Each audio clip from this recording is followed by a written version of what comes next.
Let's welcome the one, the only, your long-last waiting dream, the only step to make your most passionate dream come true.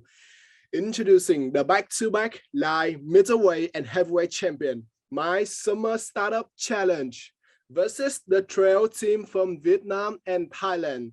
And it is showtime. Picture us as a bridge, connecting you, the young entrepreneurs, with your most passionate dreams, and you, the corporations, with your best innovative solutions. That's what we are, a breeze of new ideas and a tide of dreamers that work. So what this competition for? Thank you, Kat, for asking that on mine. I will answer that. This competition is about putting young, hungry entrepreneurs up with the top 12 weeks and 3-round voting duration, so they can come up with their most innovative business idea, then pitch their idea and compete with each other on this day to get one step closer in making it come true. In this competition, we're honored to have 4 judges on board with us today, and who will make the big decision after going through this whole event. And the big decision is basically the top 3. So please, let's welcome our beautiful and handsome judges on the show. Yay! Okay, so the 4 judges will be making the toughest call of the day. Is firstly, we got Miss Katarina Nolan. Say hi to everyone, Kat. Right, so she is the AVP and the Creative Operation of Pomelo Fashion Thailand. Next up is Mr. Vũ Khanh Toan. Say hi to everyone. Hi. Okay, so with many years of experience in multiple industries, he is now a CMO of Casper, Vietnam. Thirdly, meet Miss Đặng Thùy Trang. Okay, a round of applause. Okay, she is currently the co-founder and the CEO of Brew 9. Last but not least, meet Associate Professor Dr. Laddawan Lekmat. I say hi to the audience. Hi. Okay, so she is the director of the Small and Medium-Sized Entrepreneur Center, UTCC. Before we start up, we'd like to give out a special thanks to Pomelo, because they have shared their wardrobe with us in helping dressing out the female participants from Thailand. So thank you, Team Pomelo, so much. Thank you. And we also want to give a special thanks to the United States Mission of Thailand for sponsoring this event. All right, so the time is up. It's about showtime, guys. Let's get ready. Wrap your seat, be careful, and don't leave yet, because the next trail performance is going to be lit. Good morning, everyone. It's an honor to present our ambitions to such wonderful judges. We are CHICSAFE, who create CHICSAFE. How do we protect people from environmental crisis and even COVID-19, 3 main problems: virus, wasted products, and sustainable fabric methods concerned? Our environment faces several problems, and many of these seems to be worsening with time. 30 tons of pineapple leaves in the world are burned to be gotten rid of, causing other later depletions, and coastal area are piled by 6 tons of seashells waste each year. Moreover, fast fashion productions dries up water source and pollute river and streams, release microplastic. Nowadays, more and more companies are seeking out biodegradable fibers, and CHICSAFE fibers is born to be sustainable and alternative textile innovations. As we have said, our product is made of chitosan and cellulose in pineapple leaves. They have nearly the same 3D shape structure, so they bond perfectly together to form a strong compound. Also, CHICSAFE have many special properties, which are biodegradable, zero waste, safe, low cost, and we proud that these fibers is antibacterial, most unique point of our product. To compare with other same type textile, all of them have antibacterial effects. However, activate carbon would contain fibers which is not good for our health. So nano is metallic, so has likely impact on our health too. Therefore, CHICSAFE is the most efficient way, which is non-zero waste, safe, and low price. Annually, 40,000 hectares of farmland all over Vietnam, north to south, produce a staggering 500,000 metric tons of pineapple. Also, Vietnam ranked in the 4th positions as producers of seafood. According to Vietnam General Statistics Office, the textile industry takes up more than 10% of the country's industrial market shares, contribute to 60% of total national GDP, and make Vietnam the 2nd largest textile exporter in the world.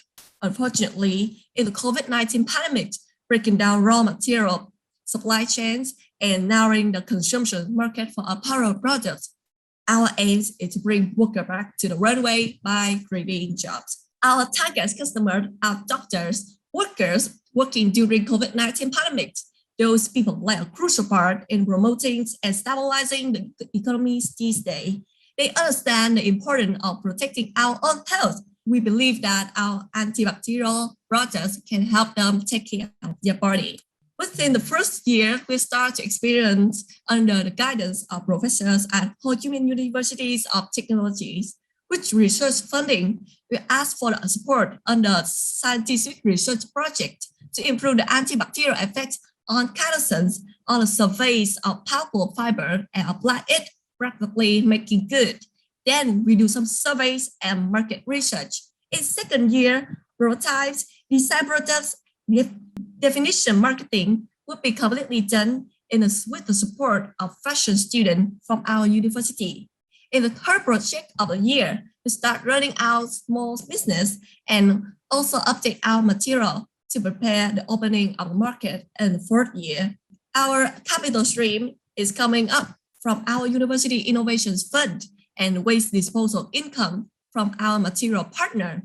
Thanks to our university, we don't have to pay fees except material costs until year 3. Targeting our 2 main customers, we'll focus on developing masks and protective clothes with suitable costs for whom willing to pay. With the support of our 2 teachers, Professor Phụng Kim Lê and Professor Han Võ, we do believe that we successfully innovate the textile industry. CHICSAFE fabric, save world, save life. This project, I think it's very interesting. Actually, it's for the CHICSAFE or Chitosan is not really news in Vietnam because several corporates in Vietnam, they already studied this project. But for your project, you mix between Chitosan and also pineapple fire. I think it's a little bit news. I think that this one is very potential because it's like showcase of sustained growth in the future, and also somehow it can protect the environment. How competitive do you see your price of the mask for the market? You know, is your customer going to be paying more than they would pay for a non-sustainable mask, or is it similar in that regard? It's not the problem about rising and about our target customer is doctor and worker. They have the salary and they can willing to pay our products because our product has antibacterial effects. So I think it's have the doctor and worker working under the COVID-19 condition. So we got one question from the audience asking, how would you create a supply chain for your raw material? And what is your direction to this as a part of fast fashion? About the raw material, I think we connecting with pineapple company and seafood company. As you said that they have to deal with the waste disposal cost. It's maybe about 5% of their annual cost. So that we act as a waste disposal company. We collect the material with the half price of this company, and then we bring it back to us, and then we will producing our product.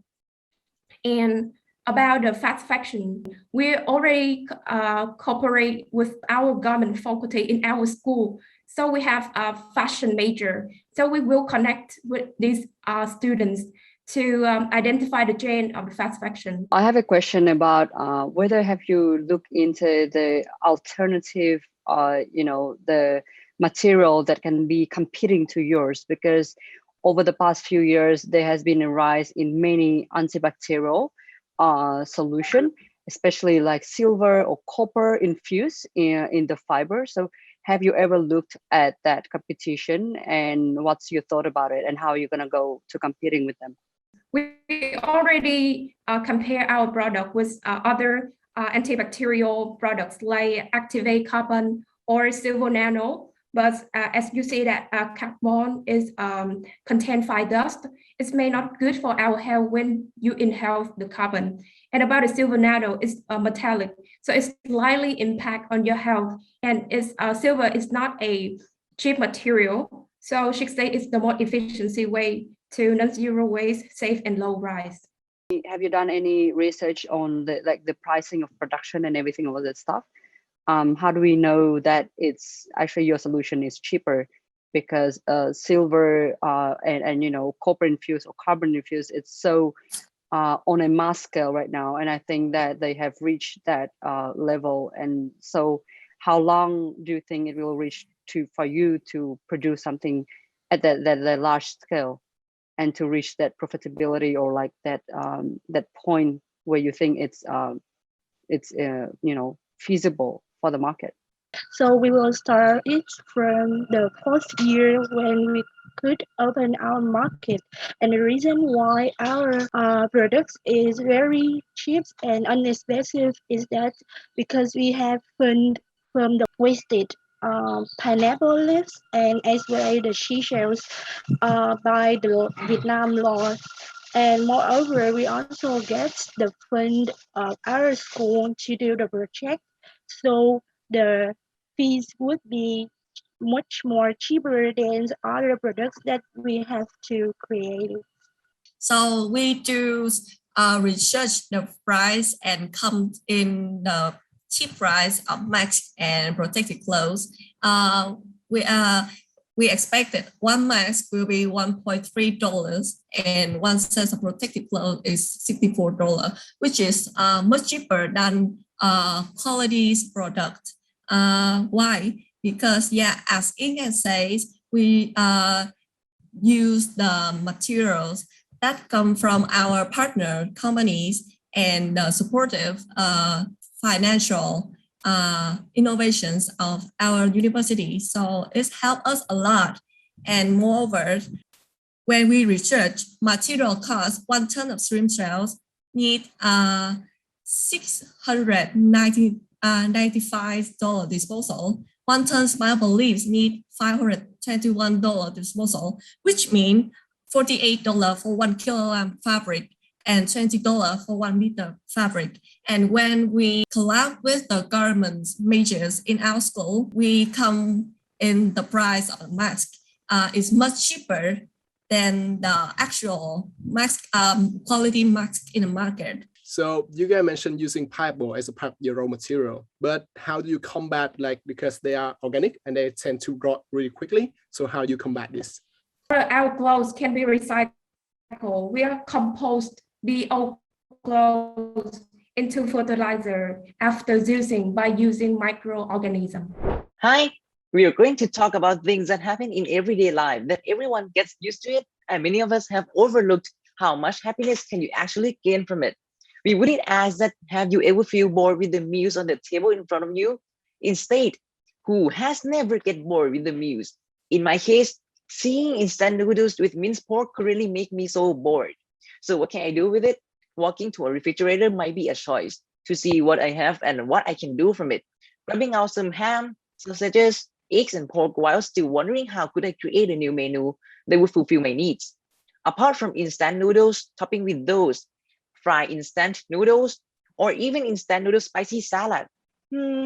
Even extracting all of my creativity and big brain database plus some additional help from Google, it still cannot answer my expectation, as I still can't do it due to many problems.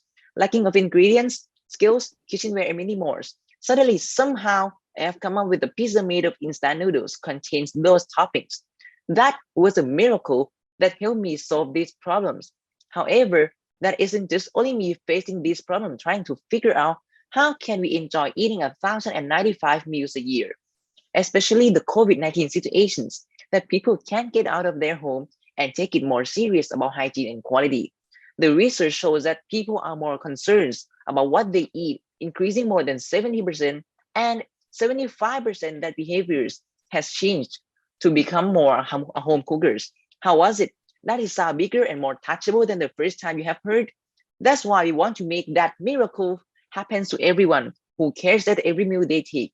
Let's meet with CHEFBOX, a platform created to allow users to cook new and unique menus by finding the results arising from the matching of raw materials and equipment you have. So let's take a look at our prototype. In our home heap, you can select ingredients and kitchenware in cases you have items already saved in your storage. So here we go, the possible menus you can create from your ingredient. We divide to two parts: sufficient ingredients and require one more ingredients for more creative menus. For example, spaghetti carbonara. As you can see, ratings, menu name, creator, estimated time, all are shown here in brief. Carbonara from Heaven, that's the name of the menu. Information we provided, including preparation and cooking time, calories, and consumer unit that you can adjust to change the amount of ingredient automatically. So let's start creating the processes we show or step by step using timer to go through the steps. In addition, if you are premium users, you can use the voice command to manipulate actions. The mechanisms are created in order to provide cooker to pass through tasks smoothly without making your phone dirty at all. Another case is if you use the platform for the first time or having ingredients in front of you, you can use the object detections feature in the middle. The object detection will use automatically after you capture or choose pictures. To be more accurate, you can add or erase the detected items. After you check all items in the pictures, you have to confirm the list to move on to the next step. Search menus from just the selected ingredients or move to the storage if you want to save ingredients for later. Another main function of CHEFBOX is that everyone can share their own recipes, which means anyone can get a chance to become verified chef and gain money. So from now on, some of you might wonder, how would we get the data or recipe from? It would come from us, CHEFBOX itself, and the food creator that want to give away their own recipes to create their base of followers on the other platforms. So here, we choose our early adopters to be home cookers who usually cook at their homes, followed by home cookers who are really new to food, especially the one who starts cooking because of this pandemic. So to prove that there is really a market here, there is a research from Thailand Bank said that 5.5 million users use the platform that provided these kind of services in food industries. And with a calculated serviceable obtainable market at 40,000 users, we would get almost $40,000 within the second year. Here is our business model. So by paying only 35 baht per month or almost $1, they would be able to get access to premium function provided in our platforms. And so to make this could really happen, here's our 3 go-to-market strategies. First, we need to promoting through social media to match with target personas' lifestyles. Second, publishing food recipe guide along with the kitchenware partners to raise awareness with the lowest cost. And third, partnering with supermarkets to raise awareness by publicizing of value to the shoppers by providing QR code that will stick with the products. They would tell them which ingredients could create what menu in the supermarket. And finally, food tech startup companies are new industry in Thailand, as there are a lot of professional and big companies already playing in this ground. It was impossible that we could have every advantages over them. So here is the competitor analysis that we show to you by proposing our value that could beat them. And this is our teams that has experience in working in different fields, working on business innovation with many companies, redesign branding and UI designers, and developing up many websites, applying in real situations, and with a vision to help make your meal the most valuable. Many thanks from us here, CHEFBOX, the host to limited ingredients to unlimited menus. Thank you. I think it is an interesting idea for the matching raw material and get the suggestion menu, But if there's some newcomer because they have a new comer in the market, have the same service like this, what's your plan to do to overcome this, or how you compete with the newcomer to the market? So maybe we would just turn the slide into the competitor analysis one. So one of our unique value propositions is that we believe that by being the first into the market, we would be able to collect many data and first partner with the related stakeholders, such as our go-to-market strategies that tell us that we could provide QR code with the supermarket partners so that we can publicize awareness by our users. So since the largest competitors in Thailand will be Wongnai, right? There's a company that lasts long for 10 years or more, but they are focusing on how to cook with the recipes that come up in their mind. So we are doing some reverse engineering that we have these ingredients and what can we do with it. So one of our unique value is that the object detections that we believe that we can develop it by creating a minimal viable product to develop the least cost by our specialist in team, as he has created many type of websites and would be an advantageous over other companies. I'll be honest, I am one of your plus 75% that did not cook at all before the pandemic, and then very much got into it. And I'm also someone who, as much as I love to cook, I have to follow a recipe. I just don't have that talent where I just chuck some stuff together and it comes out amazing. So I think the idea is very nice. I'm interested to know though, how do you see this becoming a profitable business? Because obviously the free model is quite good, and there's a lot of things like this on the market already. What would be your revenue streams, like aside from the subscription? And how do you make this into a business that can make you some money? Okay. So I would separate, thank you for the question first, and I would separate these answers into two divided parts. The first part, I would talk about the current plan, and the second part will be the future plan of how to make our business model become more sustainable. So the first part of the answer would be that apart from getting subscription of $1 per month from each users, we would be able to partner with the supermarkets and related kitchenware from the stakeholders in our go-to-market strategies. But the keys of making our business model become more sustainable is that as one of the upcoming trend that people is more focusing on is the health trend. And that's why there's a word coming up named clean food. So clean food has become more and more important role as more people interested in clean food, right? So eating clean food, people that usually eat clean food, they might usually calculate the nutrition and buy all of the ingredients once while cook up the clean food, which finally come to that there are limited menus that they could come up in their brains with by being limited of ingredients used, like only vegetables, nutritious rice, and many things. So the menus that could come up in their minds is really limited. So we are going to play an important role in eating clean food that they could still control the calories as they want, while not facing problems of needing to eat the limited menus anymore. And furthermore, the market size of clean food is still growing and growing. So there would be an opportunity gap for us to get in using our value to implement and adapt to each topic. We are Land Agent. It is honored to be judged by experienced business people like you. This is our background. And now is our presentation. So, have you ever struggled in finding a new home applicant when moving to the new place? This is a real problem in my country. In my country, 80% middle high-income migrants struggling with finding a qualified home applicant, and 83% high-class apartment for rent owner concerned in relocating and repair applicant for tenant. So this is a potential gap that we can zoom in. While retailer mainly focus on low-income people, the wholesale focus on partner like hotel and restaurant. So there's a promising customer segment that Land will focus on. Firstly, Ms. Phương is a high-income migrant living in renting houses. She willing to pay extra to make renting easier and better, but no place can satisfy her need. Secondly, Tuấn is the owner of a high-class apartment who want to change home applicant according to tenant interest, but the cost is high and the relocating process is complex. He needs a third party helping him with an affordable price. So our research showed that the total market is 50 million migrants, and as a first mover, we believe that Land can occupy 65% after 3 years launching.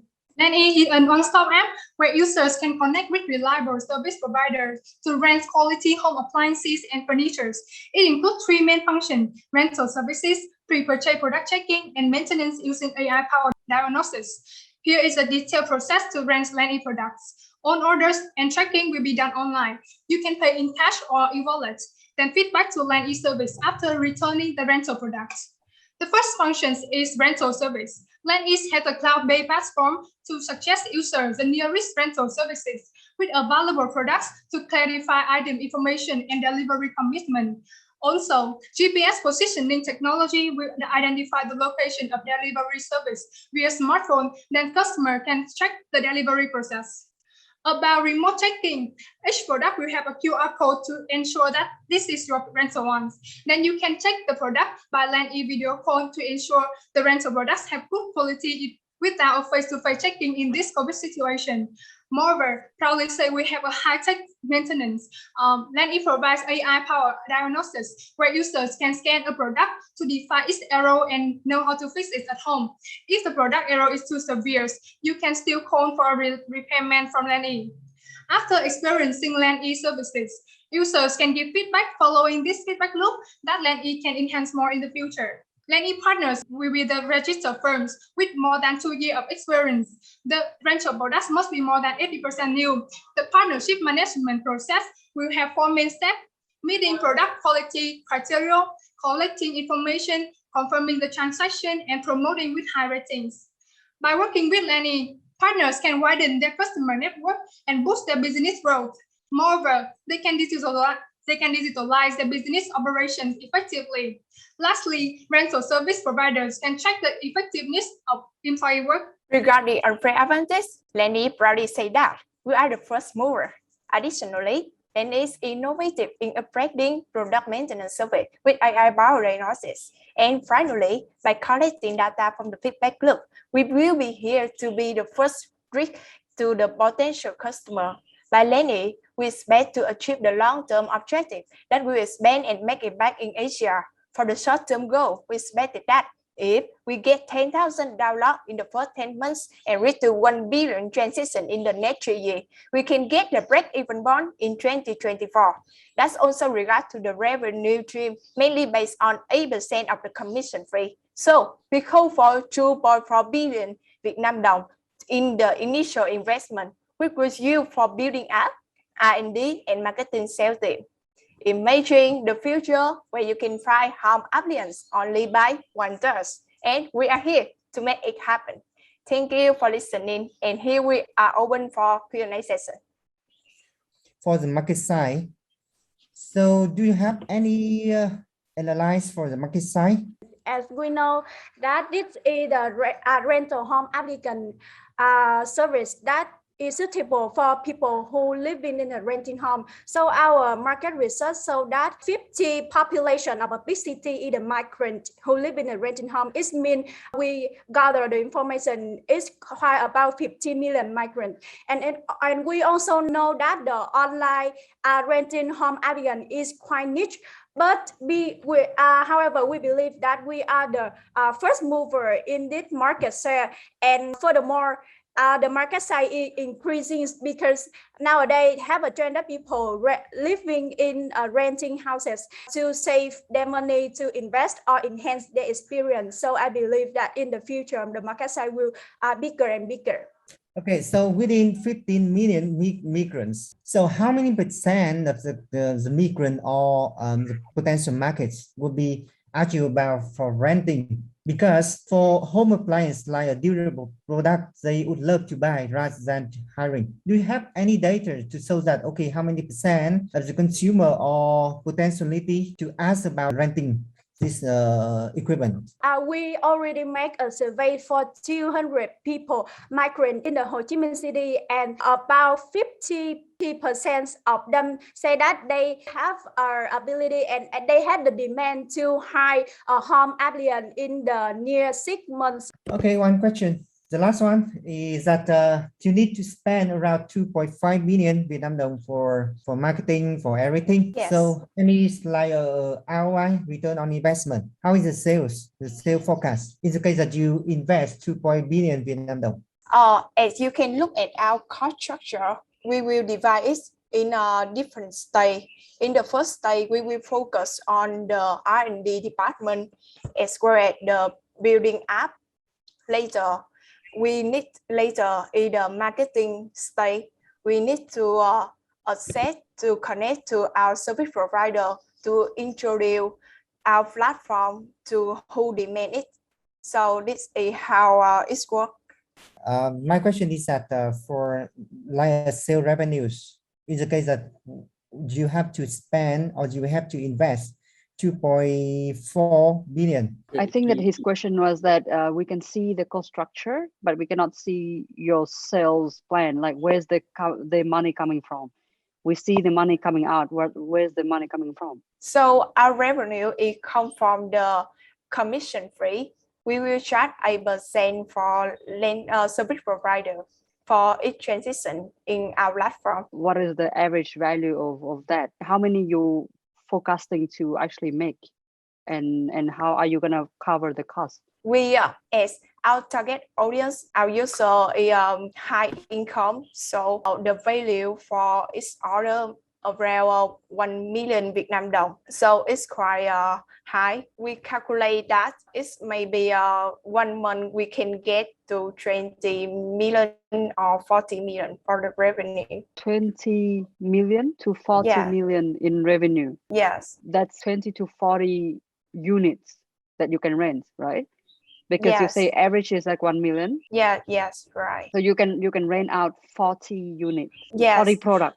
That's just the first when we come up. So we don't have many customers the first time. Yeah, but I think that your financial plan is lack of the most important thing, which is the sales part, the revenue. I think that everything that you have just said, you just calculated, but I think that nobody gonna invest 2.4 billion to get 40 million a month. Like how you're gonna pay for 2.4 billion if you can only get the revenue of 40 million. So I think that is the gap, definitely in terms of like financial. So my question for you, have you done this, the analysis? What are the risks that you are seeing with this business model? We understand that with this kind of business model can avoid some risk, like customer can take our product away. As a result, actually, when we come up with the rental service, we think about the low-income customers. However, the behavior of low-income customer, as we expect, is may lower than the high-income ones. That's the reason why we come up with the middle to high-income customer, and that means the risk of the people take away our product is much less than the other ones. Furthermore, we also have another solution. That we provide the QR code for each product to identify that is our rental product to the customers. To deliver a superior eyewear buying experience and to deliver the glasses that suit you best. Hello, I am Wan. I come from the ICANSEE team, a team that creates solutions that meet the needs of modern eyeglasses wearers. To deliver superior value to users and add value to eyewear market. We found that people 12.2 million in Thailand have eye problems. And now, let me ask the question, are you a person who wears glasses now? Or do people around you wear glasses? If so, we want you to imagine the problem that they face with us. Through our in-depth interview, we discover the hidden problems under their glasses. First of all, they face problems with glasses that are not suitable for themselves, such as shape, material with cast paint and sketches on their face. And another important problem is they require a lot of effort and cost and time to access glasses. They have to search for information, travel to the shop, and when they arrive, they had to go through a long process inside the shop, and limit is so trial only. Some people may need to buy eyeglasses that are available in store, but they are not the ones that are most suitable for them, cause them to be insecure about wearing glasses.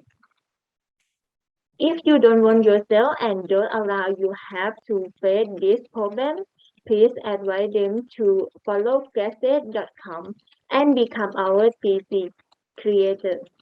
Where glasses come from, glasses and create.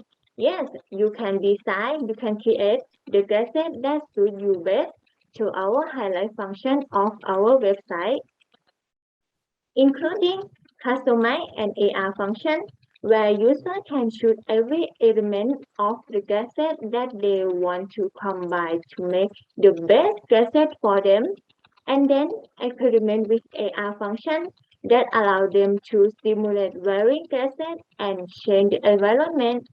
And we have AI technology that learn and respond to individual customers. And all of process you can do through one website. Recently, we have collect feedback from our potential customers. 85% are interested in using the website and 44% likely to buy and 24% would be willing to buy. And the price level they are willing to pay average is $56 is $229 million from 3 million market in Thailand. If we look at competitors, there is no company that can meet the needs of our customer right now. And from the study of customer strategy, it was found that also want to attract customers to use the service we install. And the advantage that make us confident that we are superior to competitors is we are a website that meet every customer journey can be done by online website, and the use of AR technology, CHOTOMATE, and AI. All of this is what make a difference and create a new eyewear shopping experience for customers. And we are confident that our business will meet the behavior and needs of customers in the new era.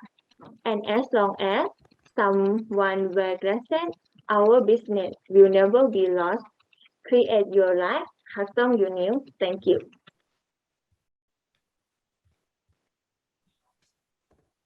I'm wondering how to test the eye virtually.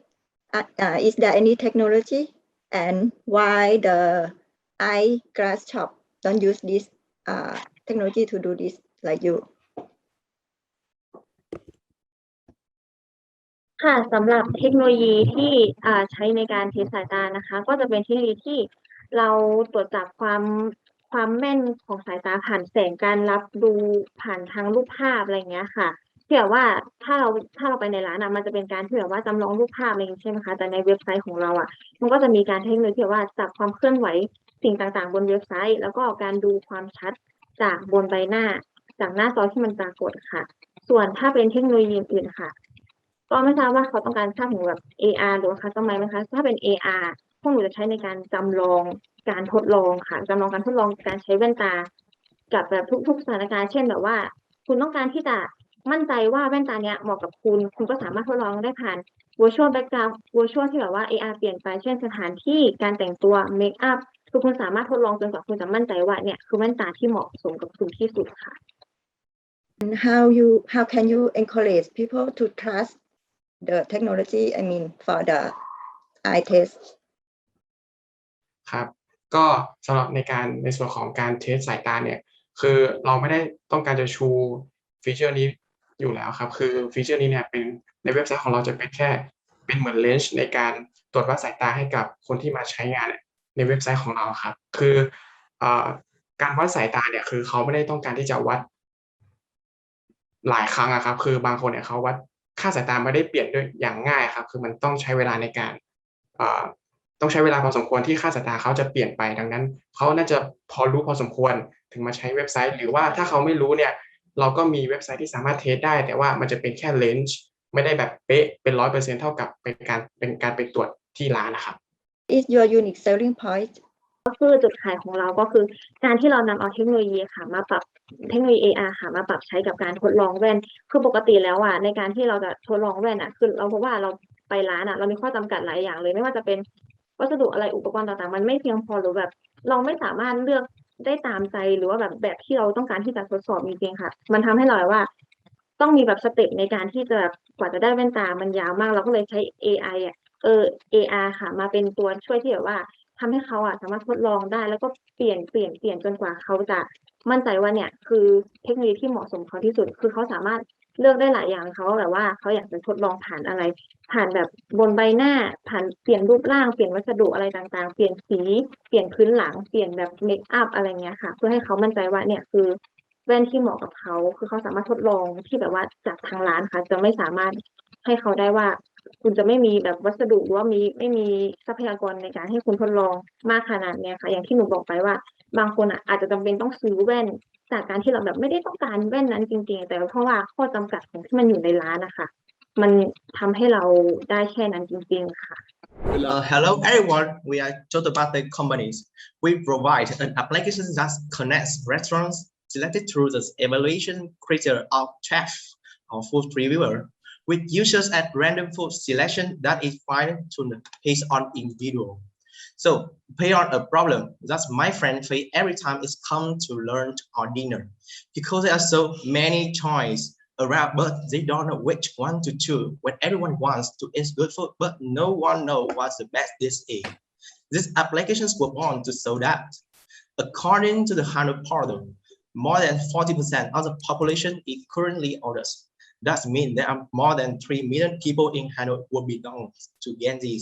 Besides, according to our survey of the choice of young people in urban areas, more than 80% of young people feel difficult to choose food, and 4/5 Vietnamese youth don't believe in online review. So, to solve the difficult problem of choosing whether to eat food or not, ăn gì cũng được, it is an application that helps you choose food randomly based on personal needs, such as money can payment, food allergies, delivery time. The app has been connected with restaurants, local food shops of differently quality and different cuisines. Ăn gì cũng được is an app that replaces the user in deciding their choice in case the user set up their conditions on the meal.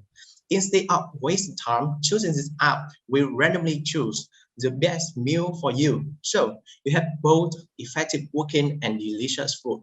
Besides, ăn gì cũng được is an expert voice platform for chefs or food reviews to be able to say how they think about food and not be told by people who don't use it or pious assessor. The customer can actually hear from the expert and believe in their comment about the food. So as you can see, you can set up your need for food. Let's move on to the market side in Vietnam. Target markets in mainly student, officers, mid-range restaurants, and delivery guys. According to Euromonitor International, the food delivery market in Vietnam was worth 33 million USD in 2019-18 and is expected to reach around 38 USD millions in 2020 and will maintain an average growth of 11% in the next 5 years. According to market research firm Kantar TNS, Vietnam's online food delivery market is estimated to reach 449 USD million in 2023.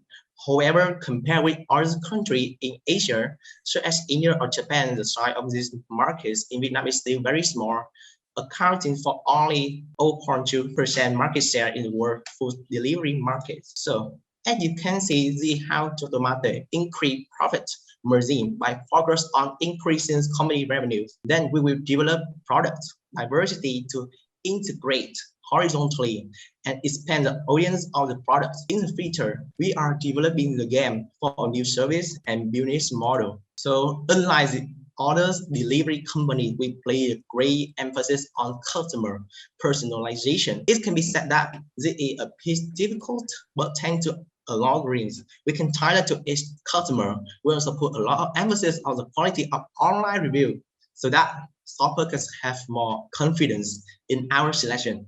And with such detailed work, we will need time to scale up the operate densities. We will test 10% of the commissions for each food and delivery per revenue. After 434 bills, we can get our capital back and start to get profit. For 8 days, the user only need to pay $1.5 and they can get a discount of 10% for 5 days. In addition, we predict that in the next 8 months, we will earn $4,860. So the CHOTOMATE team consisting of 2 members, me and Nguyễn Nông Khánh Dương, and the people behind us are supporting from the big company like Tiki, Techcombank, Vietnam, and FPT.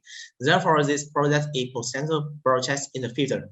Thank you to everyone who listened to our presentation. Do you think how many percent of the market size will use your app?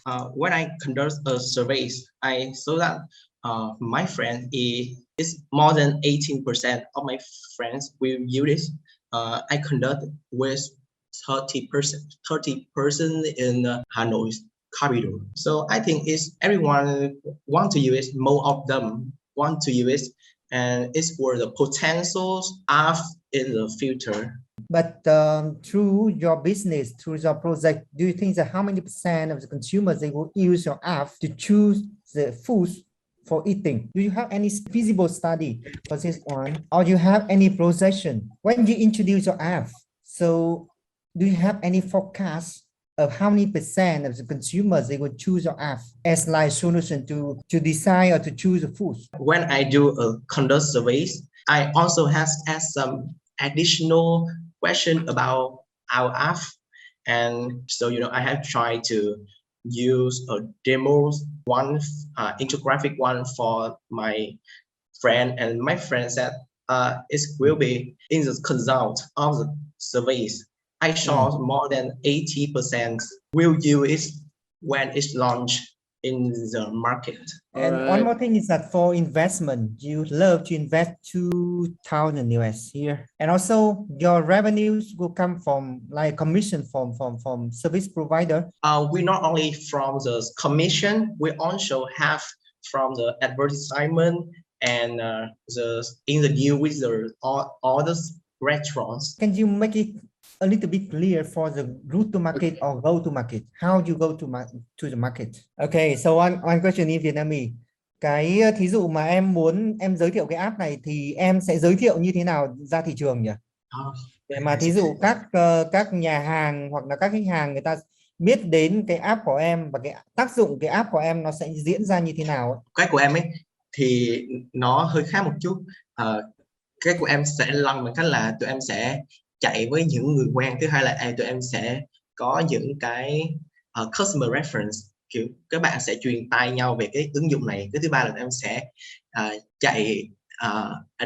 chạy trên các nền tảng quảng cáo. Tiếp theo thì tụi em đến với các nhà hàng, một cái là tụi em sẽ đi khảo sát từ nhà hàng để xem chất lượng của nó như nào và tìm những cái nhà hàng kiểu ngoài nhất, nhà hàng kiểu thú vị nhất cho người dùng. Tụi em nhắm tới là việc là surprise, kiểu tụi em nhắm tới việc là tạo bất ngờ cho khách hàng và tạo để cho nó, thay vì mọi người sẽ biết được đồ ăn họ được mang tới là gì thì bây giờ họ sẽ không biết nữa và họ chờ đợi trong sự hồi hộp. Tụi em chỉ đánh vào một thị trường nhỏ. Tức là cái đối tượng khách hàng em tập trung vào dạng kiểu mainstream restaurant hay là em tập trung vào high-end hay dạng kiểu overseas? Một số nhà hàng thì dạng overseas thì nó bao gồm nhà hàng kiểu Japanese or Korean or whatever. Em tập trung vào cái mainstream mainstream nhà hàng? Cũng không hẳn vậy, thì tụi em sẽ không hẳn là tập trung vào một cái nào đấy, tụi em sẽ đi lan rộng. Chủ yếu là tụi em muốn tìm những cái món mới mà không phải cultural lắm, nhưng mà nếu cái món đấy khá ngon thì tụi em vẫn sẽ chấp nhận bỏ vào cái random của tụi em để mọi người, để khi mà cái app nó random ấy thì nó vẫn ra cái món đấy nhưng mà nó ngon và mọi người thích với cái món đấy. Alright, so there's one question from the audience. They want you to explain the revenue model. We get from the commissions, as I had said before, it's 10% yes in a dish and deliveries. Cái revenue model thì tụi em lấy ra từ là việc là lấy tiền hoa hồng từ món ăn từ nhà hàng nhưng mà vẫn lấy với giá đấy là 10%. Thứ hai là tụi em sẽ lấy trên cái delivery hoặc là những cái bảo trì tương tự như các như các cái delivery app khác, nhưng mà nó sẽ thấp hơn để có thể mà tạo những cái gọi là tạo những xu hướng.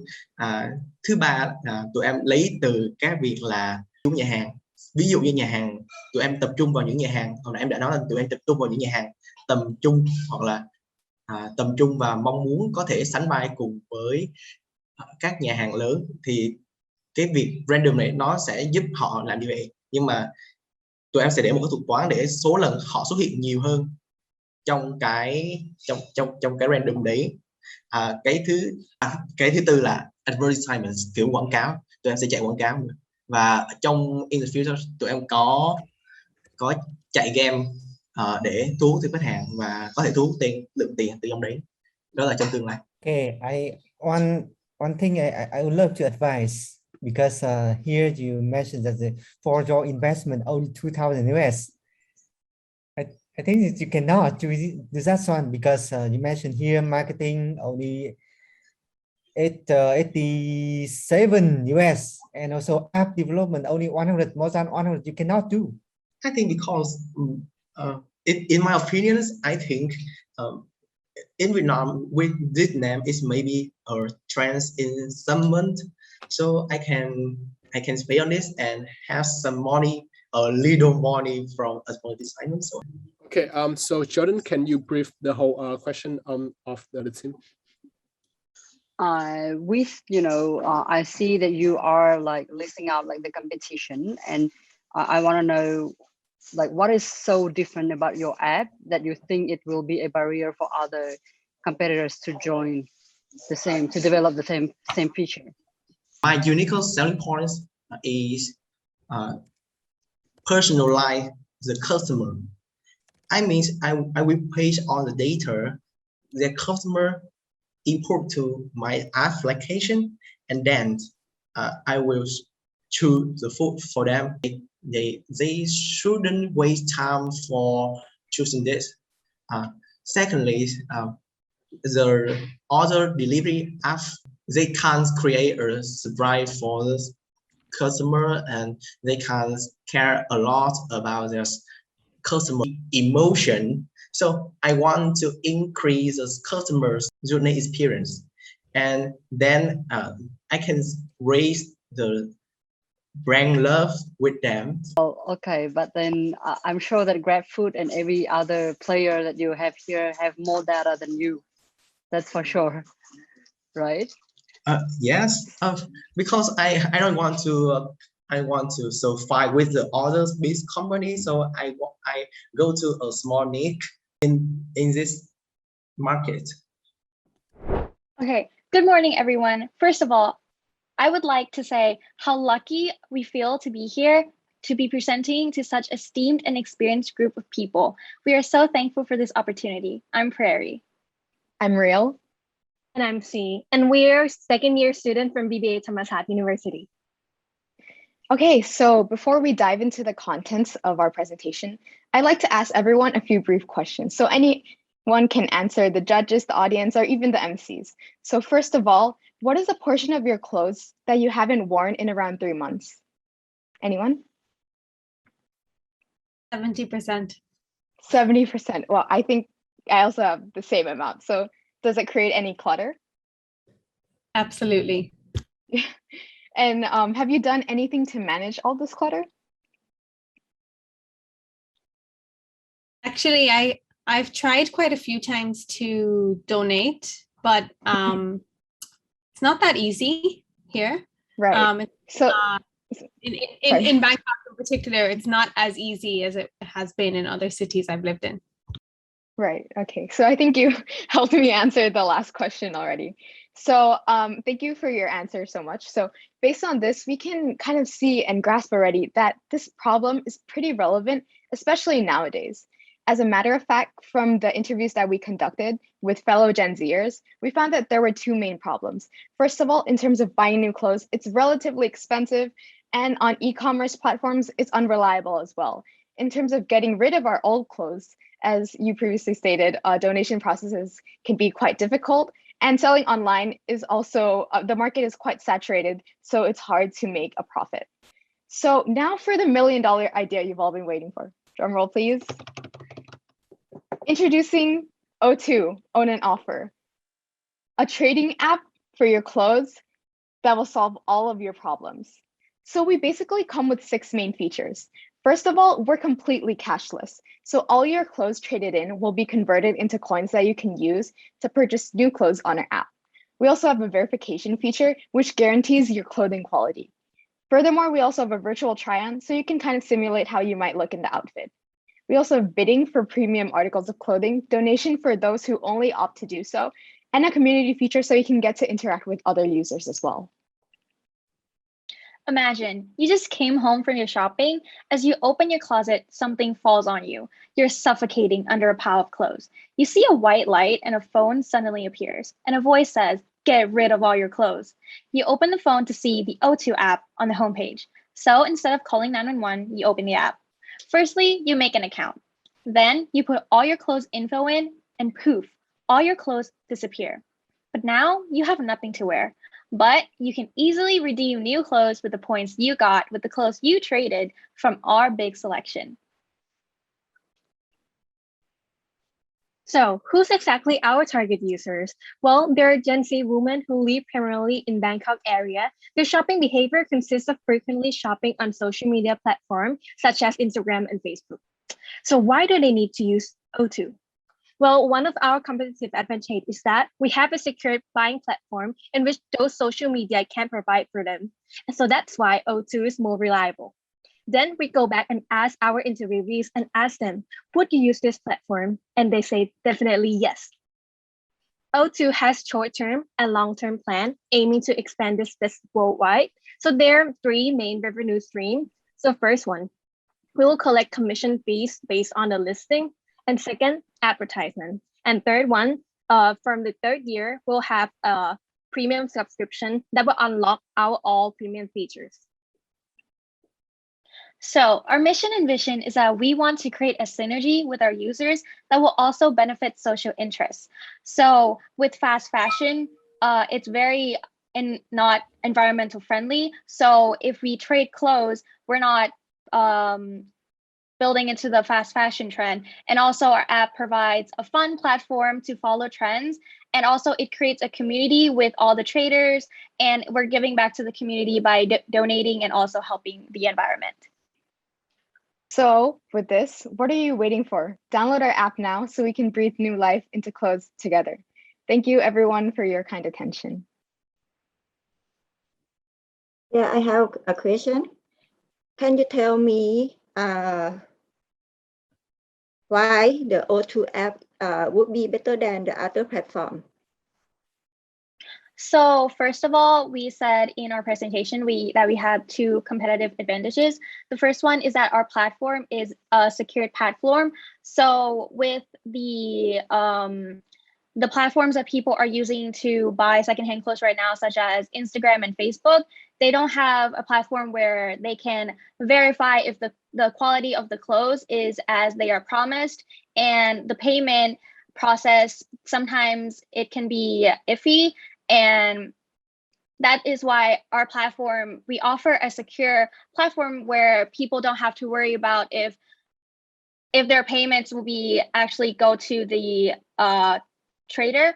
And then also, they will get the quality of the clothes that they're promised. And also we're the first one to have a platform for trading secondhand clothes in Thailand.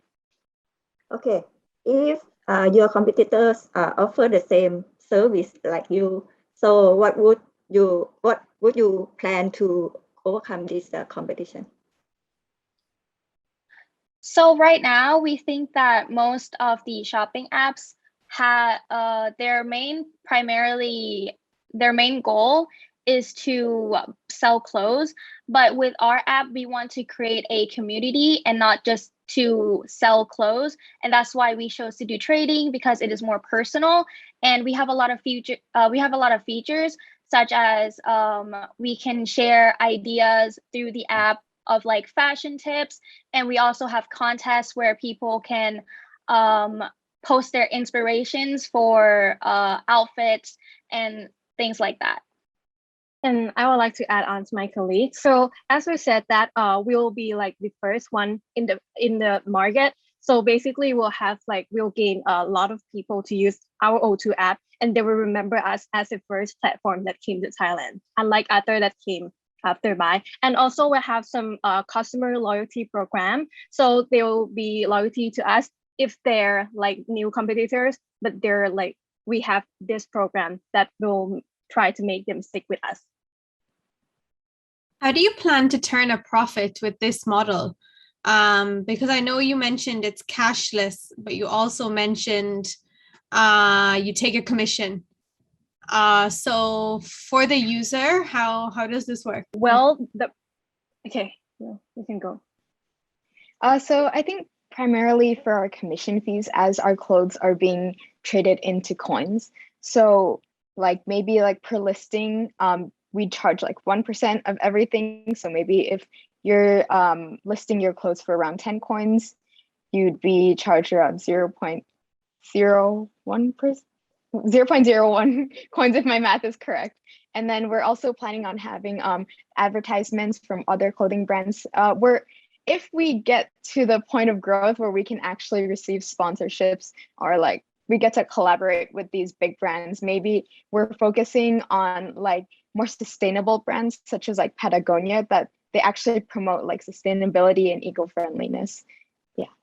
Okay, so whenever people use our app, they'll give their clothes to us, and our team will evaluate the value of the clothes.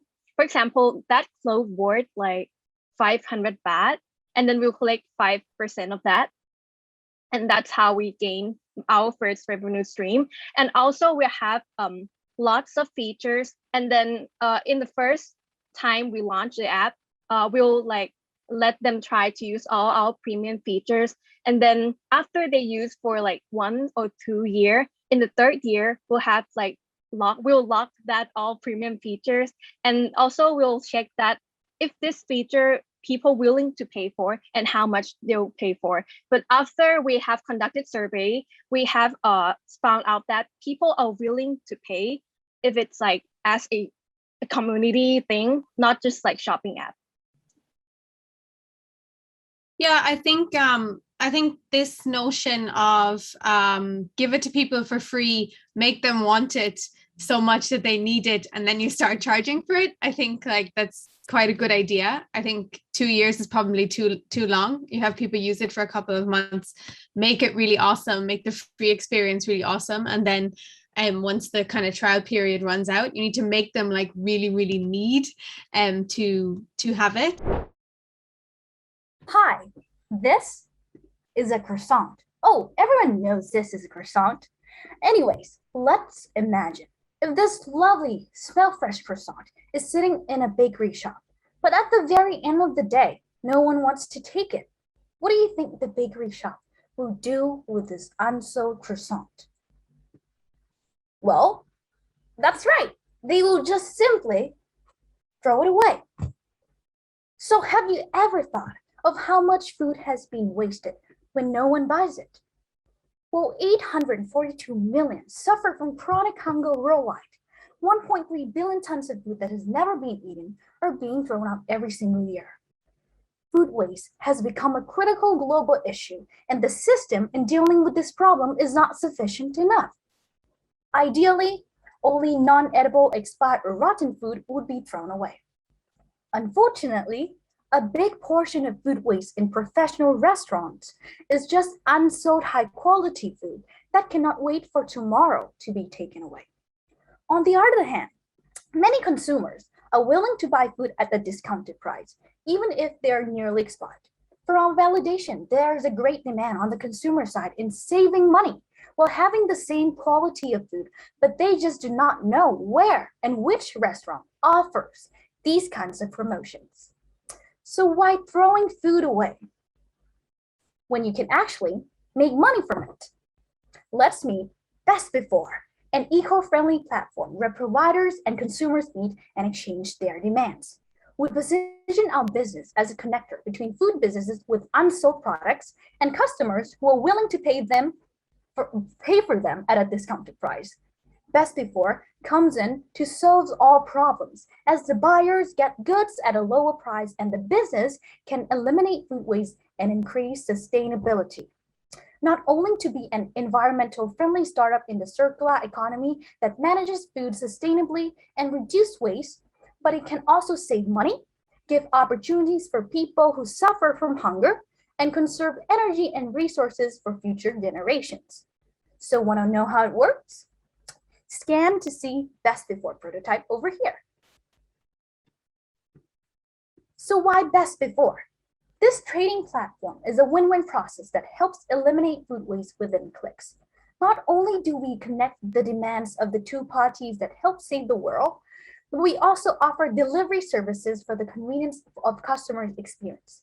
And since we're the first to the market, we will be the first to have all the insights. We can set the standard for this industry and tie up resources. And who will be our first customers? Well, value hunters. We will be focusing on the students and workers aged around 15 to 24 years old. According to our survey, many people at this age have a tendency to save their money and are not concerned about buying the best due date food. So we have large numbers of the market size. As the very first step of our carry-out plan is to use MVP to test for market validation at a local scale, then we plan to scale up our service in other major cities in Thailand, and we'll expand our service into neighboring countries in Asia.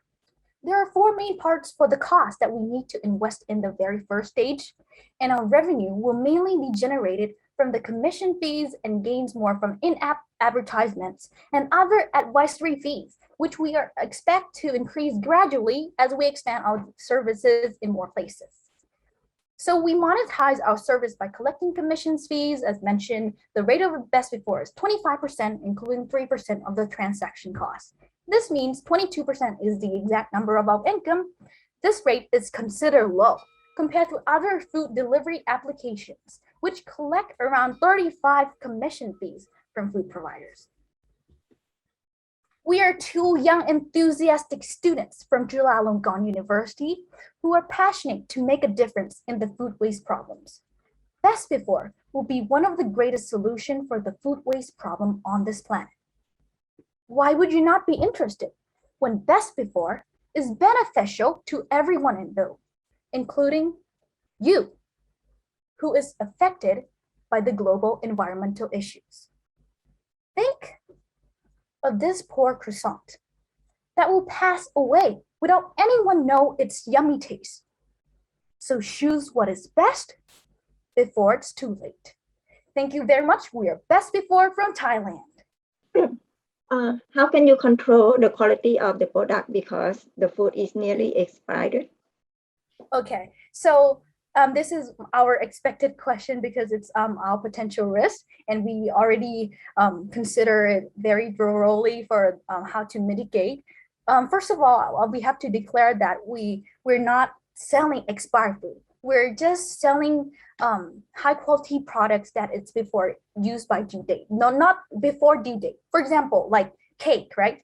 So some hotels might be selling cakes, and they will, at the very end of the day, they might sell the cake because it might not test the best, and it's not in the best condition over there. Like at the very end of the day, I mean, they can sell the cake tomorrow morning as well. It's still okay. You can still eat it, but we were selling those stuff that is not, maybe it's not the most yummiest time. So we're declaring that it's before due date. And also, as the question, we have a regular random check. We're gonna make sure about customer safety and hygiene first. It's something that we are very concerned. We have strong policies on this for customers to be able to have the ideal condition. And if the customer really received food that is not in ideal condition, they can submit for refund. But we will work the merchants to ensure quality control and the smooth process to handle such cases as well.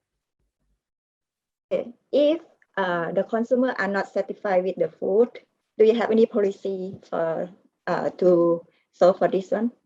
Yes, as mentioned, so if it's not in ideal shape, because we are going to have like before going out from the platform, we're gonna have like take a picture, and also you can see the condition first. If it's not in that condition when arrived, you can submit for refund. We have that kind of policy, yeah. And also we have rating system as well, so we can keep track of everything. How do you manage like a certain level of inventory for you to be able to generate a predicted amount of revenue all the time? Because do you ever worry that there's lots of different things being put in place to reduce waste and better prediction models that businesses use? How do you make sure that you will always have an adequate amount of choice and inventory on your app, that there's a good choice for the consumer, and also that you will meet the revenue that you're looking to generate? Okay, so we're gonna talk with our partnership with first, like the food businesses. We're gonna talk beforehand about those policies, and also how will not affect their reputation and all their business image as well. So we're going to talk about the products that are going to come each day to make sure that it's going to satisfy all parties involved. And also, if there's some difficulties or some cases that, oh, it's spoiled food. So we have one mitigation plan about this already, but we didn't mention in the pitch. So we actually going to categorize food into 3 types. So the first type, as I mentioned, about high quality food that is still be edible, that was the one that I mentioned. But what if it's already unpleasant, or it's not it's in bad condition, but it's still edible and gives it nutrition. So we also gonna have the category number 2 to those who are like giving out to like homeless and like charities, and we're gonna partnership with like nonprofit as well for that part. And also like number 3, as we categorize, is food that is not edible. So we're gonna sell them for agricultural uses, for example, utilizer, biogas, animal feed. So we can also make money from food that is not edible as well. I'm hungry but don't know what to eat. I think that everyone has had this question to themselves. So how did everyone solve the problem? As a friends, or choose not to eat at all, but you won't have to do that anymore since we have Food Fast app. We believe it's not always easy to make decisions about food choice for each person, so we come up with the Food Fast app that will help you choose your meals with the random food feature that has random but many different restaurants to combine, so you can eat more variety. And of course, when you think about it, Food Fast app isn't just a fast food delivery app that lives up to name Food Fast. Everyone is known for cryptocurrency, which of course our app also has cooking lists which fresh food set to meet the needs of those who want to cook and eat by themselves. Next will be a clip demonstrating the use of the food random feature.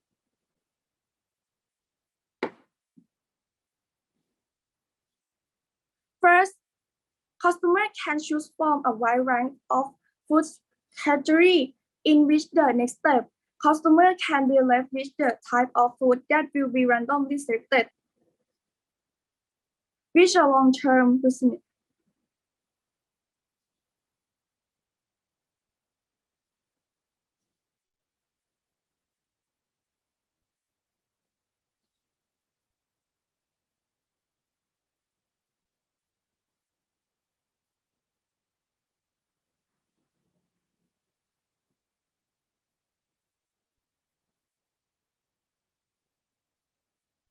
Which a long-term business plan. In the first 6 months, we have created an app ready to use and started to open for restaurant group and customer to use the service 1 to 2 years, fully enter in the food delivery industry and increase the number of users in the country, including the number of restaurants and riders.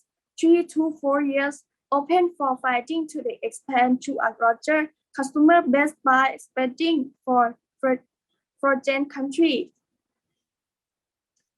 And there is way for investors to invest our company in the form of ICO fund,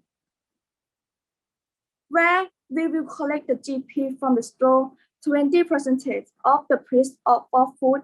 In each order, what customers get is that they have an account which take ad to promote product. There are loyalty card, coupon, questionnaire, and API. In the first 1 to 2 months, we will allow restaurants to open and sell for free by allowing merchants to track sales and increase revenue. The restaurant will have profits incurred from revenue 20% to 100% in the beginning.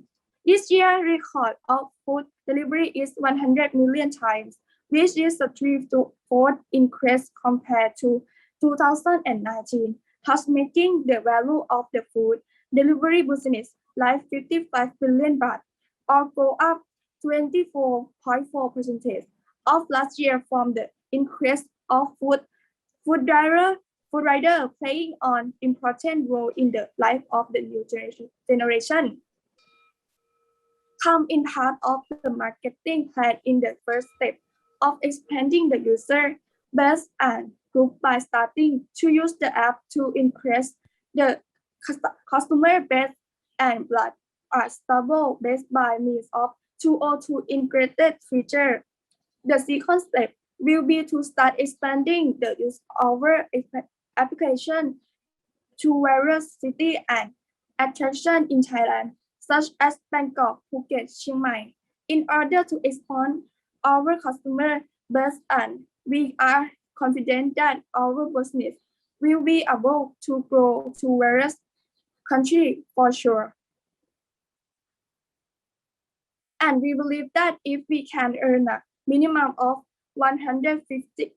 40 USD per day, then we can pay back within 14 months.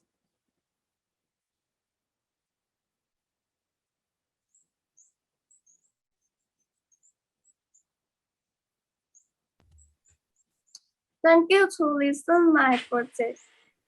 จากที่มีการวิเคราะห์คู่แข่งอะค่ะอยากจะรู้ว่าไอตัว random food อะค่ะทำไมถึงเป็นฟีเจอร์ที่ดีที่สุดของเราที่จะทำให้คนอยากใช้แอปเราอะค่ะเห็นว่าในปัจจุบันนะครับในตัว food delivery ที่เป็นแพลตฟอร์มอื่นยังไม่มีการใช้ random food อะครับคือจะมี user บางส่วนที่อาจจะไม่รู้จะกินอะไรหรือเขาเวลากับเรื่องมื้ออาหารมากเกินไปครับก็คือฟู้ดฟาสต์ของเราในตัวสุ่มอาหารของเราจะมีตัวช่วยในการแก้ปัญหาเหล่านี้ยังสามารถให้ลูกค้าได้มา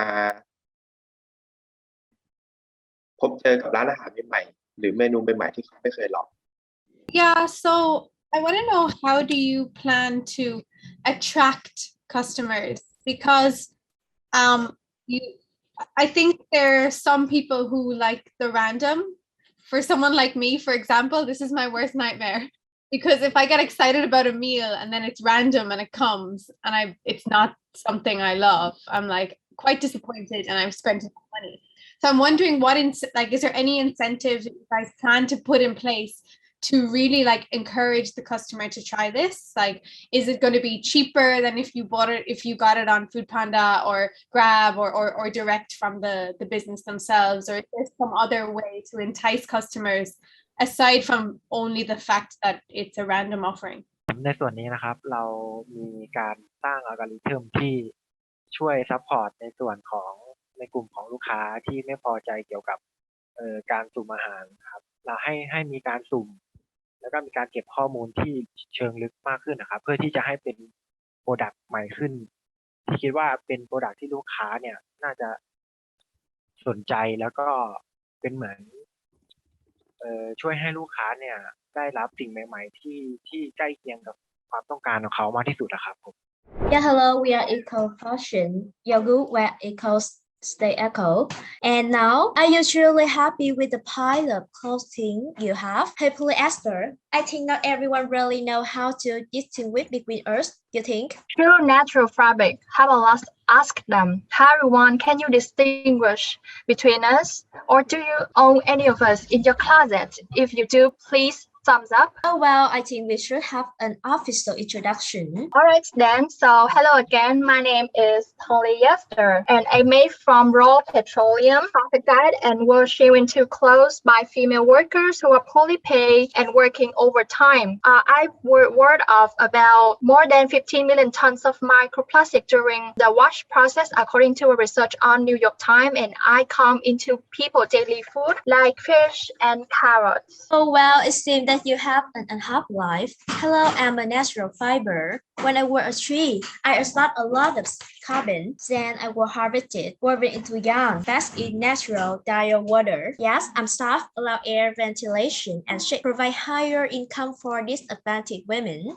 After people stop using me, I will bury underground and decompose again, become nutrient for other plants. I'm so jealous with you, natural fiber. So you see, YOGU didn't start the idea for fashion. In fact, it was the absence of decent Vietnamese circular fashion and recycling system that started all. We proposed 3 solutions to tackle the problems. First one is elegant yet sustainable product, inclusive services, and social campaigns. 80% of people surveyed think that artificial fabric make the body feel hot and difficult to sweat. We do the small comparisons of synthetic fabric and natural fabric, as you can see on the screen. The expect carbon footprint and microplastic reduction of YOGU compared with H&M. As you can see on the screen, there are a big difference, right? So we offer 2 kinds of products line. Both are made from natural fabric, but the first one on your left had the handmade embroidery pattern, and on the right for simple people for plain pattern but very cool feeling. So especially the first product line are usually pretty small accessory and clothes with high price start from 500 USD. Our unique selling points, we offer cool effect from materials that have 3D embroidery patterns and made from linen. In the long term, we will enhance your sense of elegance and personal identities. So next is our research about competitors in Vietnam, and you can see the difference. Regarding to predicted growth, and in the next 5 years, sustainable fashion will account for 24% of fashion market in Vietnam, estimate $10 million. In the first 3 years, we aim to market sustainable fashion for Vietnamese women ages 20 to 45 on e-commerce. We estimate 5% in this market. With the new normal due to COVID-19, the e-commerce channel is safest sales channel is with the least capital cost. Like Shopee, we are more focused on domestic e-commerce platform, and we're starting to develop on the international e-commerce platform like Etsy. So what revenue source do YOGU have? In the first 3 years, we have 3 streams of income. Firstly, from selling product.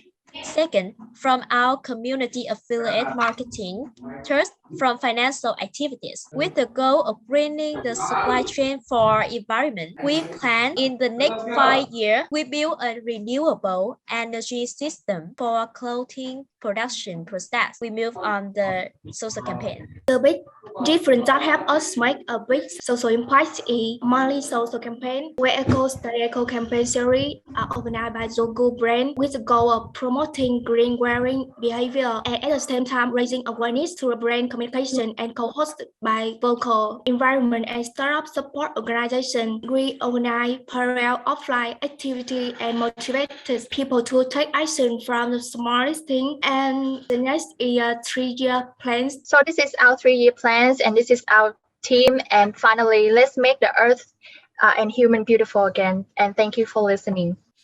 So I have a question. How do you tackle that with the cost that coming with the solution that you're providing? Because we all know that consumers do like more natural solutions, but the problem is that for the mass consumers, it's not always accessible, those materials. So how do you tackle that? Yeah, as you can see in our key partners, so we have collaboration with traditional villages in the north of Vietnam, where they provide exquisite and affordable but qualified fabrics. We buy from them, and then we have the queuing partner in order to produce handmade and personal products for our customers.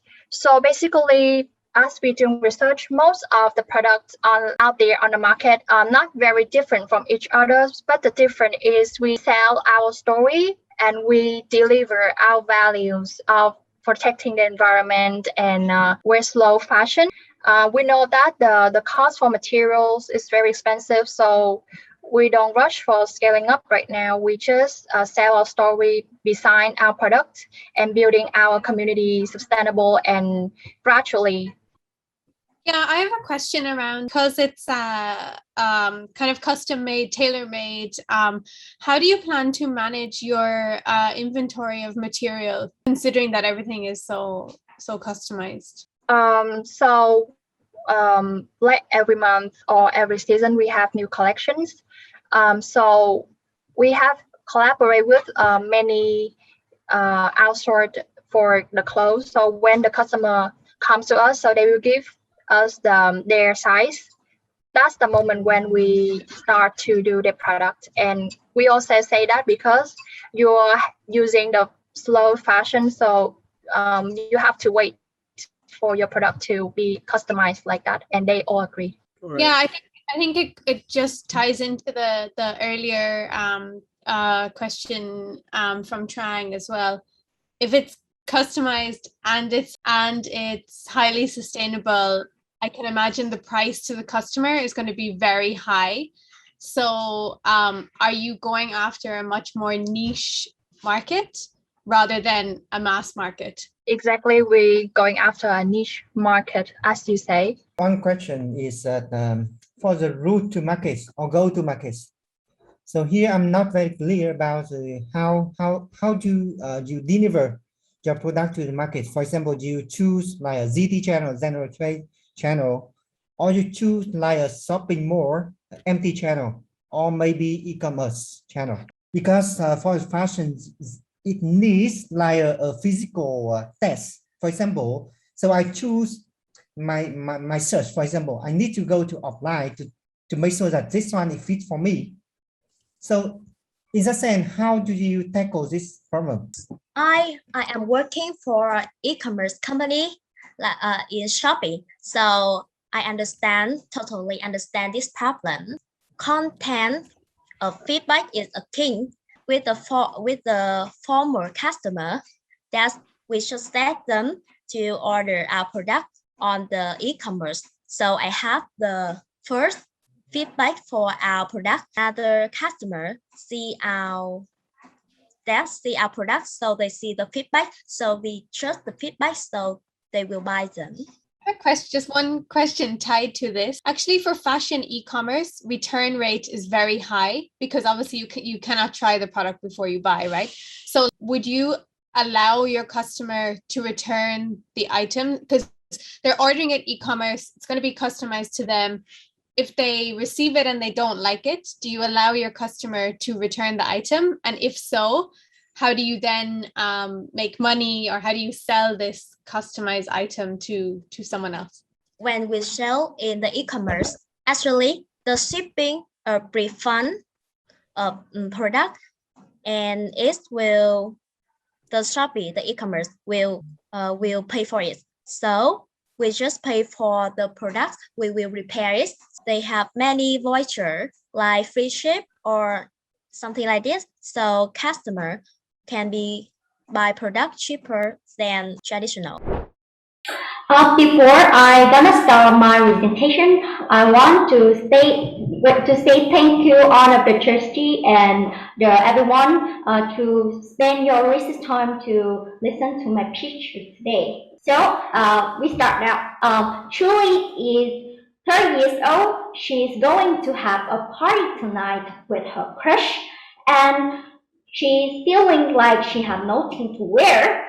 And the truth is, she has things to wear, but she doesn't know how to mix and match. And I know that this is also the pain of millions of girls out there.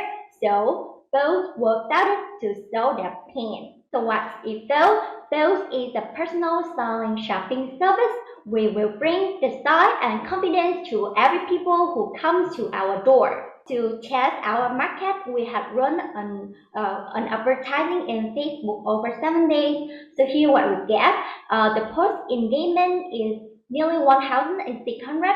Link to the link is nearly 1,300, and around 200 people who go to build a landing page. And although it's a small number, but 20% of 200 people who build the page were willing to feel the fee to have a chance to meet with our sellers. to style for them. And also we see that the click to create of fashion industry is 1.4%, but click to create of both is 1.9%, which is higher, and it means that both really bring the value for customer and customer need us. And we also had a post in the stylist community, and that was surprised that there were 2 stylists were interested and even want to work with us even for free in this campaign. And there were 1 local brand and 1 designer want to work with us as long term.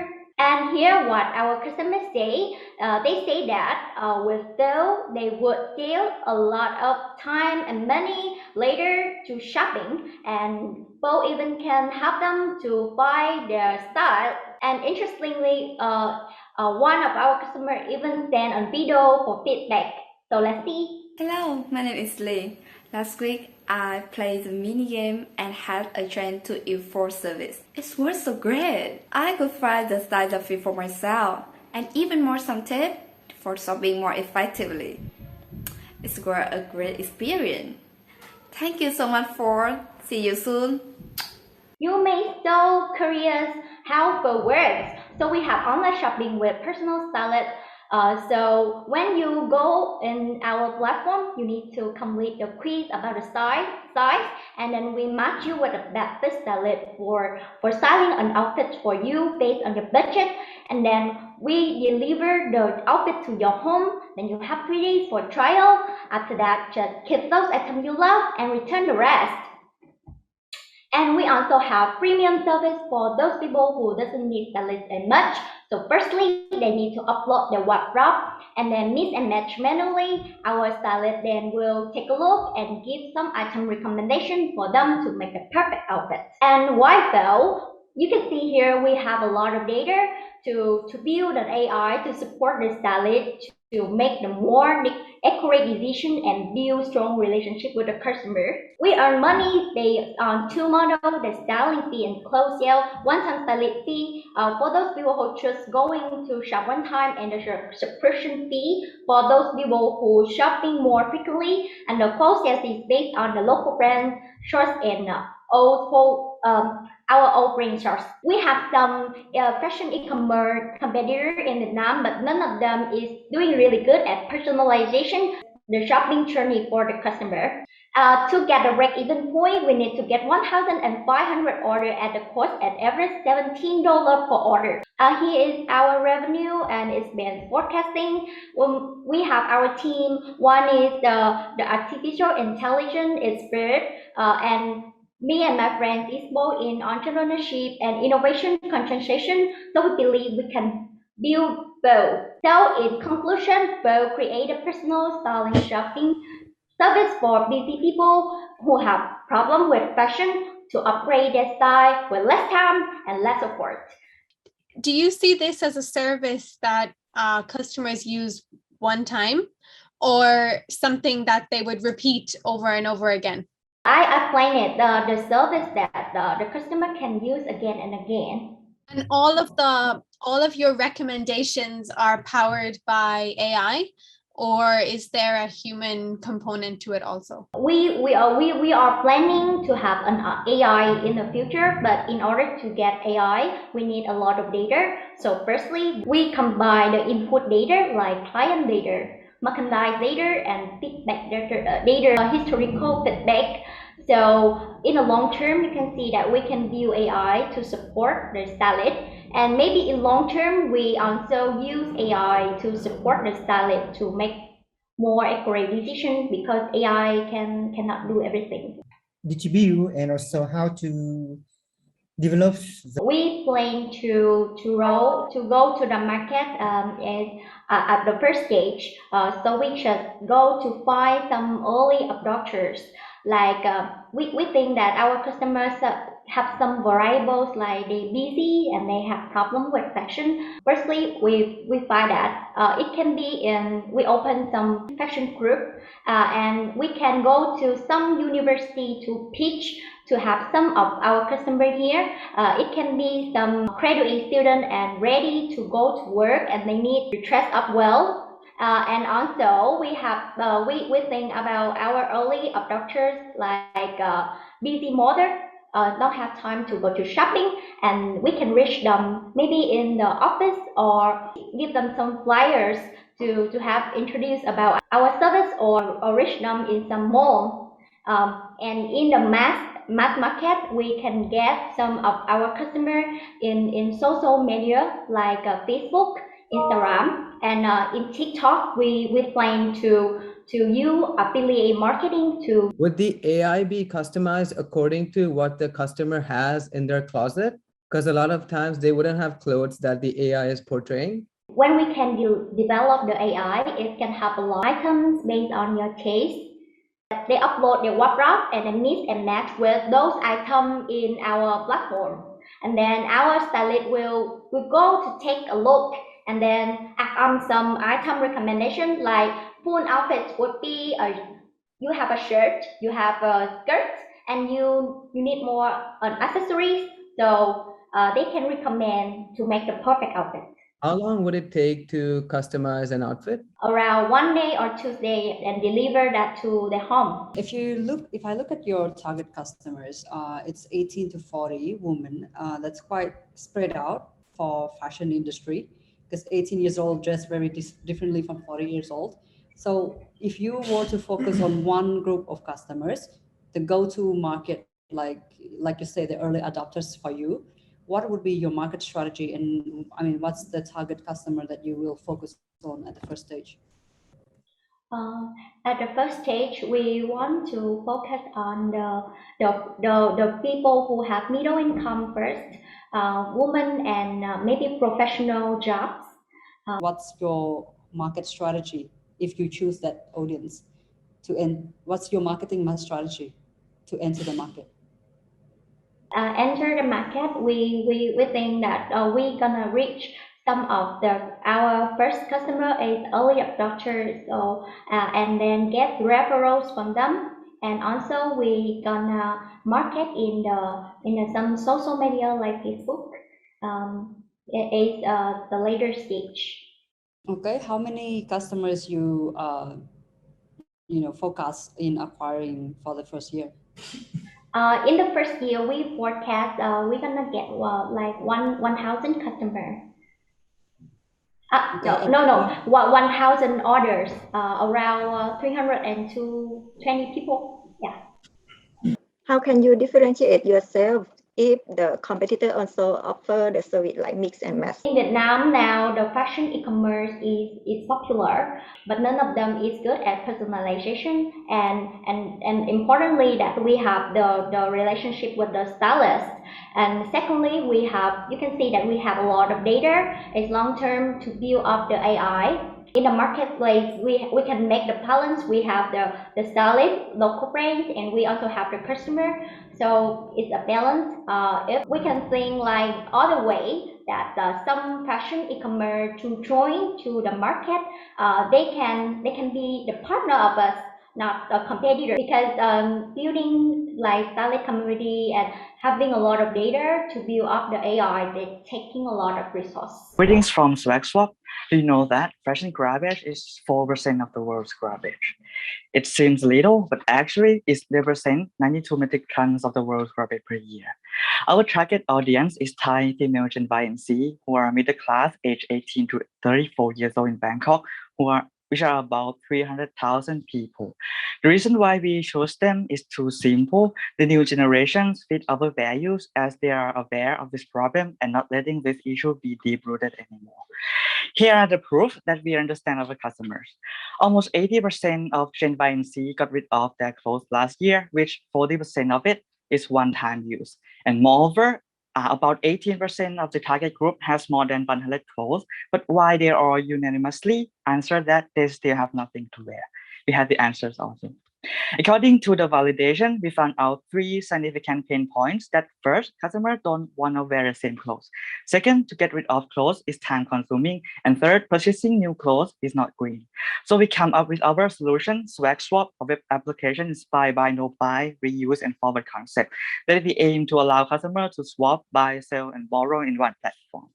At the beginning, swapping model we use is earn credits today and pay clothes back later. You can store your clothes in the system and earn your credit. You don't have to load those clothes right now, but you can now trade and get new clothes using the credit immediately. This is when the fun starts. To expand the business in the future, we plan to offer all-in-one web application, which means the purchasing option for users who don't really want to swap that allow you to make money and earn credits. Another interesting option is renting. This way you can earn a lifetime unlimited credits, which is super sustainable. The MVP startup will start via Line OA and Instagram. It requires little money to start a business, get some money, and be easy to reach, get, and keep customer. We are providing the new purchasing experience, which is fun, not boring, and cute, with good value for money quality to customer and promoting sustainable value-based service to all, especially in ASEAN regions. And our service is starting at 100 baht, and customer get free shipping. And we expect to get a break even by getting 179,000 revenue in the first year, and we have to invest a minimum of 2,000 baht monthly, and the profit margin is about 75%. And so many people may question that, can the second-hand business really grow during the COVID-19 pandemic? Here's the answer. Since 2019, the second-hand clothes market have grown 69% in contrast to the first-hand clothes market that has sunk by more than 15%. But the following question might be about our marketing strategy. Our big advantage are our partners. We are now partnered with SWAGSWAP community, with the owner is my senior. SWAGSWAP is one of the most famous swapping brands with a strong partnership with other swapping brands in Thailand. We, SWAGSWAP, is not doing business alone, but with our partner in the same industry. We can grow and improve together to make Thailand a better place. We don't have to start from zero to grow the community or business, but we are now part of it, and to make the market community is not as hard as you think. We have a very flat and organic organization structure with a skillful and diverse team member, and our commitment to make sustainable daily routine is very strong. Let's get to know our team. Let me create the CEO of SWAGSWAP. He is an exchange student of the University of Mobility and Asian Pacific Co-Learner Program 2021 in Kansai University in Japan. Studying sustainable development goals adopted by the United Nations and being the best in terms of clear presentation, with strong argument, innovative idea, and team collaboration. He has 3 years of startup experience and has participated in the Shark Tank Thailand as the finalist competitor organized by National Innovation Agency and so on. And here's me, Sajita, the co-founder of SWAGSWAP. Chris and I had just won second runner-up in Thailand Entrepreneurship Result Management League 2021, and it is currently we can guarantee that our supply chain will work well in the future. And we are currently a third year student majoring in international business. We're studying international program at Thurikitt Bandit University. And there are also 4 more founders in the team, which 3 are a business student and 1 is an engineering student. And this comes to the end of our presentation, and thank you all of you for your attention. And if you have any questions, please feel free to ask. Thank you. Good presentation, guys. Normally when you think about secondhand clothing, thrift stores, swap stores, I think one of the key USPs for a customer, as well as protecting the environment, etc., is that the prices are cheaper because they are used items. How do you balance the fact that the price of the products that you're actually going to be kind of selling, so that the revenue that you're getting is going to be smaller, but you actually have quite high operational costs, considering you have to, I guess, pick up the items from the person who's swapping in the first place, warehouse them, then you have regular fulfillment that as per any e-commerce, plus because it's secondhand, you obviously have quite a rigorous QC process as well. So how do you balance that to make a profit? For the variable cost, it's just 25 baht per transaction, which is counted as just 25 to 12.5% per transaction. And for the fixed cost, actually we have to invest just around 2,000 baht monthly besides the salary. So the cost to start the business is not that high monthly, and it's and the cost, the variable cost, is depends on the transaction that are going to that we are going to make monthly also. Why people prefer to use your app?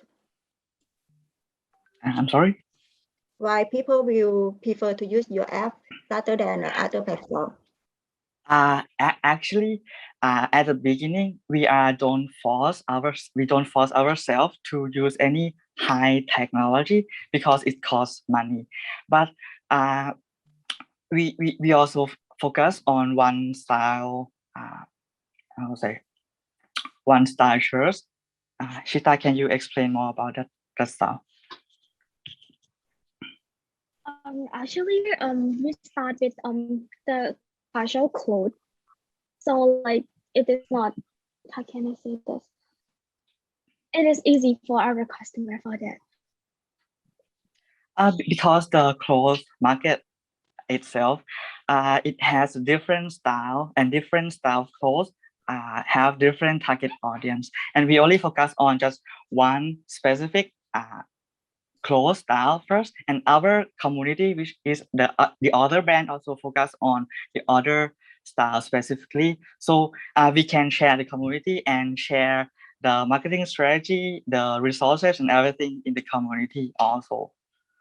Yeah. Okay, my last question. Do you think any risk you may face, and how do you plan to overcome any obstacle or risk? The obstacle.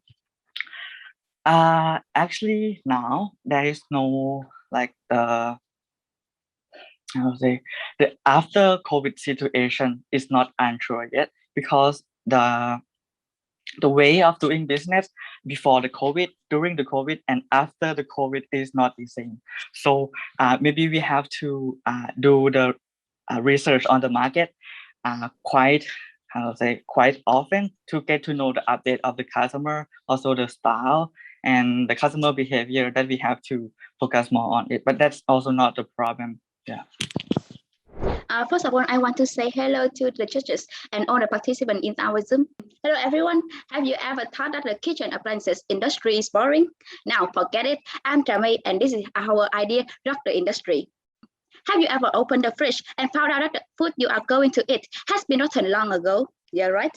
The same goes for many other people. According to a survey, a huge amount of refrigerated food is thrown away before being used or cooked. Sadly, wasted food causes many negative impacts on the environment and economy. And you know what? One of the top reasons for wasted food is customer unawareness of the best before date of food, which make them not know which food needs to be consumed first and leads to food spoilage. So the question here is, how might we design a solution for households so that they can reduce wasted food at home? Or how might we develop a product for households so that they are better aware of the best before date of food? First of all, I need to figure out the picture of the ones who usually miss this problem. Yes, millennials. According to the Samsung survey, 70% of the consumers that purchase home appliances are millennials, especially due to busy lifestyle and safety concern. They tend to buy and store food instead of going to market frequently, which make them easily forget the food they bought and waste more. To sum up, here is our target customer picture. She is Jamie. Jamie is in her 20s. Because of having to work all day and not having much time for cooking, she usually buys food in advance and store it in the fridge. However, whenever opening the fridge for choosing ingredients for cooking, there are too many things and she is unable to check the quality of all the food. She tends to pick randomly all the things she likes. Therefore, she easily misses some food, which is going rotten and ends up throwing it away before being used or cooked. So what's the pain of Jamie? Firstly, she regrets having to throw unused rotten food away, are overwhelmed when choosing ingredients for cooking, don't know which food should be used first. All of these pains make her afraid of buying some perishable food, like fruit or vegetables, would even affect her health. Her primary concern now is how she can check and remember the best before dates of food to consume before it's too late. However, she's really busy, so the solution needs to be time-saving and convenient. With small food container, you can certainly say bye to the fear of forgetting to eat your favorite food. Our device had a gas detector sensor to receive the gas emission from food, and then data will be analyzed by the AI chip for accurate food lifespan identification. The dimension will be suitably fit with our upper middle income customer refrigerator size, which is top freezer and side-by-side fridge. The material will be premium and approved by the FDA. And how this device works, the sensor will receive gas emitting from food spoiling process, and AI will analyze the data. From here, we can know what kind of food and its position with the help of camera recognition. Finally, the data will give our prediction on food lifespan, and information will be transmitted to our app by Wi-Fi. Now, let's open this out with me. At the home page, you can see all the food category and items of which you are currently having in your container. All will be clearly displayed with images and recommending time to consume it. The app also provides you with suggested recipe based on every ingredient being stored at the moment. You can easily know how to use all your grocery to the fullest. We also have gamification like Trigger Quick and Challenge to provide tips and good habits, helping consumers reduce abundant food buying and cooking, hence reduce food waste. Our idea will be an effortless and sustainable solution for food management. It can track the spoiling process. It can remind you to enjoy your food before it's too late. It can handle your available ingredients so that you leave no waste. Now let's take a brief look at the current market. All the related and similar products or concepts are still in their infancy, meaning that this device surely has the potential to grow and can outperform others. The global smart kitchen market size in 2020 is 110 billion. Annual growth rate around 20% is expected. This sort of potential market. Based on this model, we estimate our variable fixed cost in our expense belonging to air production HR factories. The break-even bond will be 60,000 unit sales in 21 months. This is our deployment plan. We allocate our activity in budgets in 4 main areas, including marketing, sales 40%, human resources 10%, product 20%, technology nearly 40%. And to develop our business in the next 3 years, we will enhance our product improvement to penetrate in Thailand market. To expand our business, we also can expand the food category to fresh meat and seafood and create more sites to be compatible more with refrigerator segment, done more with foreign market with available potential target customer. Although we don't have much experience and knowledge, but with our achievement, entrepreneurship and network, we will think that we had enough bravery to go on this journey. Please scan this QR code and have a try on our prototype. Thank you for your listening. We believe that with this idea, we will disrupt this industry. I have a question. So can you go through like the cost of actually producing this one of the smart containers? How much is the chip? Does the chip cost? And if whether it's sustainable to go to the market and introduce it to more mass usage? About the cost of the technology. Firstly, we have searched for the technology in the market currently, and we have visualized in the business model here for the sensor to detect the ethylene, the gas from the food. We have estimated about $100 for about 3 sensors per container. While we have this price, I have searched for some detection sensor. It's about more than. Of course, it's more than 100,000. However, we depends on the economies of scale. When we produce for a large number, it will reduce, and we expect that it will be at $100 for 3 sensors. For example, the unit cost you're saying it's $115. What is the selling price, and who are you selling it to? Like, who are your target customers? The price $130 per unit is the price that we sell to the market. The cost of the product is about $115 per product, and we sell at $130. And for the target customer, we have mentioned here. You can see here income of our target customer is between the middle and high income. We have segment that they are millennials who have a busy lifestyle, and they are willing to buy more for a specialized product if they can solve that problem. How can millennials buy a food container for $130? What is the income that you expect from this persona that you have? I think that in order to answer this question, due to some trending lifestyle, because we are living in a way we want to make our life sustainable and well prepared for our food. So the income like between middle and high, and we estimate around 1,000 to more than $1,100 per month. So maybe they are really. Okay, second question is that when you say you're selling at $130 is a break-even point, right? Is a break-even price. Is that the retail price that you are selling?